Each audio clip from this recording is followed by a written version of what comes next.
Bem, galera, bem-vindo de volta ao Historizado, nessa segunda parte das grandes navegações. Então, nós teremos aqui as navegações portuguesas e espanholas. Nesse momento, como nós vimos na primeira parte, Portugal tem interesse em quebrar o comércio árabe-italiano. Aqui está a Itália, há interesse em quebrar o comércio árabe-italiano. E aí, nesse momento, Portugal, por não conseguir adentrar a navegação no mar Mediterrâneo, ele começa o famoso périplo africano.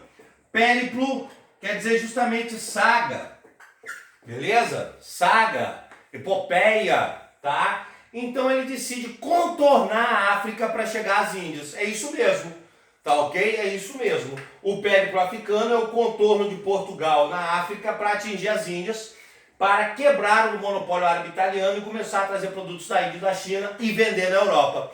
Portugal, então, vai tomar a cidade de Ceuta. Portugal toma a cidade de Ceuta, no norte da África. Nesse momento é uma cidade muçulmana. Tá? Portugal usa o discurso de cruzada para tomar essa cidade. E ao tomar a cidade, ele começa a controlar um pouco essa saída do mar Mediterrâneo, nessa navegação. Ele toma a cidade que era rica em tecidos, tintura e já começa a vender produtos. E aí ele se interessa em descer pela África para achar mais produtos e o caminho para as Índias. Ele começa a descer cada vez mais aqui, e aí o navegante Bartolomeu Dias vai chegar aqui no Cabo das Tormentas, tá? Vai chegar aqui no Cabo das Tormentas, tá certo? E aí, nesse momento, o rei de Portugal vai chamar de Cabo da Boa Esperança, que hoje é a cidade do Cabo, na África do Sul, porque a partir daqui o navegante Vasco da Gama vai chegar. O navegante Vasco da Gama vai chegar na cidade de Calicut, ó lá, nas Índias. Pronto, Portugal havia chegado às Índias, tá ok? Mas nesse momento, a Espanha, aqui do ladinho azul, a Espanha, também ao ver o seu país vizinho partir para as navegações, a Espanha também interessa em se unificar e partir para essas navegações. É a hora que surge, galera, um navegante genovês da cidade de Gênova, porque aí a navegação do mar Mediterrâneo com a Itália, os árabes começam a diminuir, Portugal começou a navegar, os caras começam a perder espaço também. Nesse momento, o navegante genovês Cristóvão Colombo parte para a Espanha, e lá Cristóvão Colombo apresenta o seu projeto de navegação para chegar às Índias, para a Rainha Isabel de Castela, a Rainha Isabel da Espanha. Ele tinha um projeto. Qual era o projeto de Colombo, galera? Navegar para o extremo ocidente para atingir o extremo oriente. Essa era a ideia. Só que ele não sabia, o europeu não sabia que tinha esse continente todo pelo caminho, não. Eles não tinham ideia que tinha esse continente todo, não. Então, nesse momento aqui, o que vai acontecer? Colombo vai ser patrocinado pela Espanha, apesar de ser genovês. Ele pega as correntes de vento do Labrador, e nesse momento ele vai chegar então na ilha de Hispaniola, onde hoje é a República Dominicana. Colombo pensa, pronto, cheguei às Índias. Em 1492 aí, ó, pronto, cheguei às Índias. Ele navega um pouco aqui, retorna à Espanha pensando que havia chegado nesse misto de ilhas da Ásia, esse misto de ilhas aqui.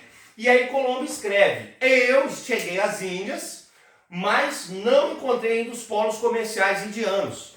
Numa segunda viagem, Colombo vem aqui também, e aí ele já começa a notar que não é o mesmo continente retornando. Na terceira, Colombo passa mal, retorna.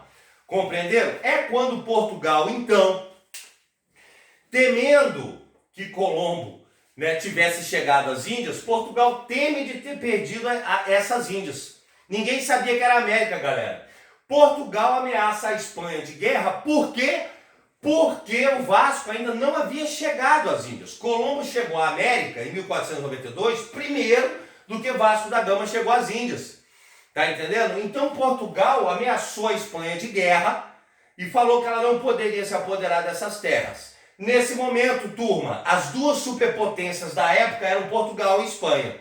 A única instituição internacional era a Igreja Católica. Como as duas nações eram católicas, o Papa Alexandre VI para evitar a guerra entre as duas superpotências, criou então inicialmente a bula intercoeteira, uma linha imaginária que passaria 100 léguas da ilha de Cabo Verde, aqui na África, ó.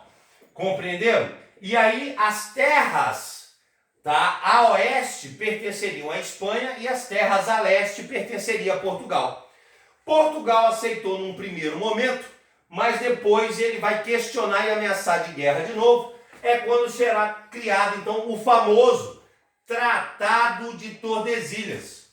O Tratado de Tordesilhas, onde então eles vão chegar aqui, uma linha imaginária a 360 léguas da ilha de Cabo Verde. E aí o Tratado de Tordesilhas, vocês devem saber que é o primeiro acordo internacional da história para evitar guerra entre superpotências. E o Tratado de Tordesilhas vai dividir o mundo entre Portugal e Espanha.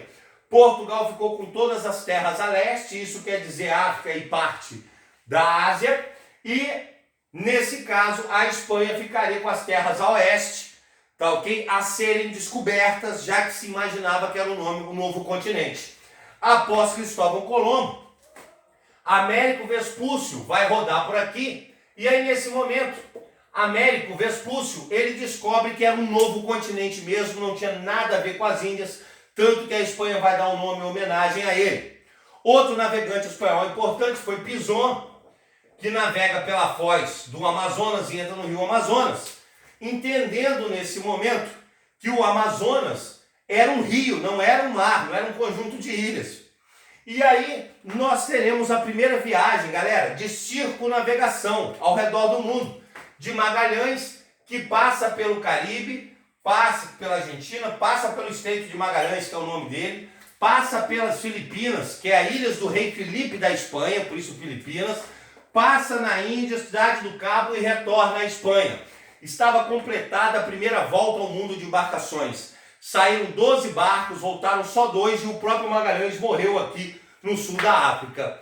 E aí você me pergunta, professor, e Cabral e o descobrimento do Brasil? Justo, vamos tratar agora para fechar, né? O que aconteceu?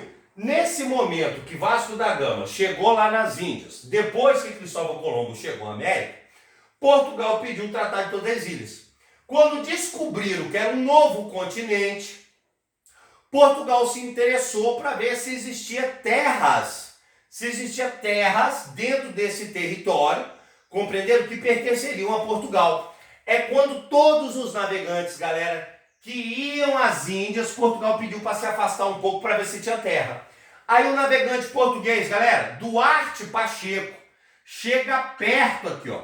Duarte Pacheco chega perto de Natal, não vê as terras, mas ele vê aves terrestres, né, que aí precisa da terra perto, as aves e plantas terrestres no mar. Ele vai até as Índias, volta e fala, ó, tem terras dentro do tratado que pertencem a Portugal. O próximo navegante a sair era o famoso Pedro, olha lá, Pedro Álvares Cabral. Nesse momento, Pedro Álvares Cabral vem para descobrir se tem terras. Por isso que ele é o descobridor do Brasil, porque ele ia fazer uma viagem para as Índias. Ele vem e não sossega enquanto não encontra. Ele vai parar aqui no Monte Pascoal, na Bahia, em Porto Seguro, esses nomes é ele mesmo que dá. E ao chegar na Terra, ele passa 3 dias aqui analisando a Terra e tudo mais. Então ele descobre que existia terras dentro do Tratado de Tordesilhas. Aí Cabral vai às Índias, compra os produtos e vai a Portugal. E aí começa então a colonização, o período pré-colonial de 1500 a 1530. Compreenderam?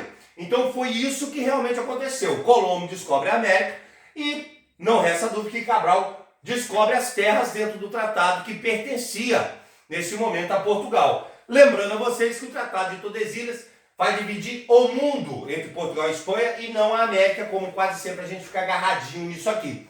Beleza? Galera, as consequências das grandes navegações serão a ocupação da América e a destruição da cultura nativa e o extermínio de índios e a mudança do eixo econômico do mar Mediterrâneo para, olha só, o Oceano Atlântico. É só você ver, meu amigo, olha lá. Olha a movimentação do negócio. Beleza? Gostaram? Então deixa seu like aí, se inscreve no canal, se prepara para o seu Enem e outras provas com historizado, porque agora você já ficou historizado. Um abraço.